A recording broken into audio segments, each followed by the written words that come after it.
Good job. Okay, questions, please?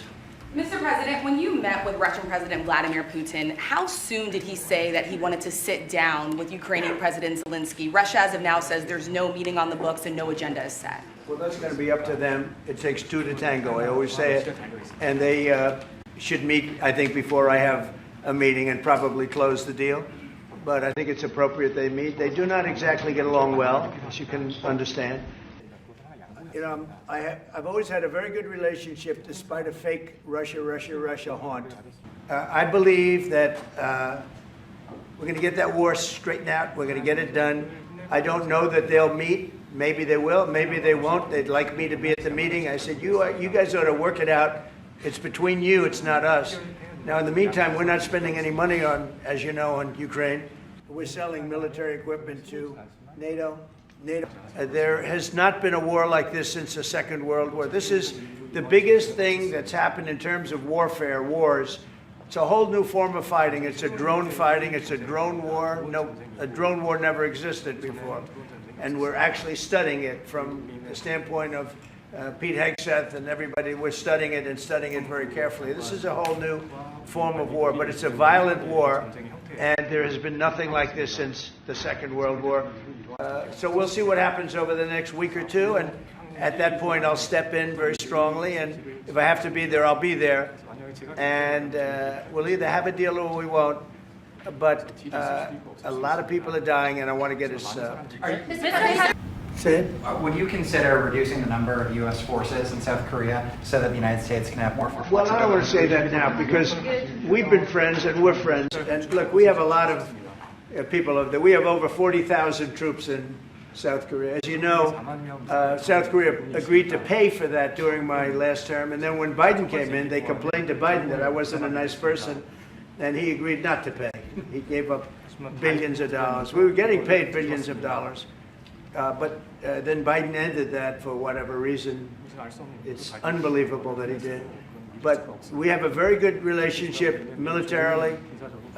They would say, but we gave you land. I said, no, you didn't. You lease us land. There's a big difference between giving and leasing. And maybe one of the things I'd like to do is ask them to give us ownership of the land where we have the big fort. You know, we spent a lot of money building a fort. And there was a contribution made by South Korea, but I would like to see if we could get rid of the lease and get ownership of the land where we have a massive military base. What do you think are the key ways to make the South Korea-U.S. alliance greater? Well, I think it's great now. I feel very warmly toward South Korea. I will tell you that I have a lot of people in business that I deal with that are from South Korea. They love Trump because they feel I've saved. I think you would have had a nuclear war if I weren't. I think you would have had a nuclear war, North Korea and South Korea. I think it would have been a disaster. Would you go back to the DMZ to meet with the North Korean leader? I loved it. Remember when I walked across the line and everyone went crazy? Especially Secret Service, I would say they were going crazy. And I looked into those windows, you know the windows, the glass, that you could only see if you looked direct, because there was all sorts of stuff. But I looked in and I saw more rifles pointing at me than you could. There were a lot of rifles in that building.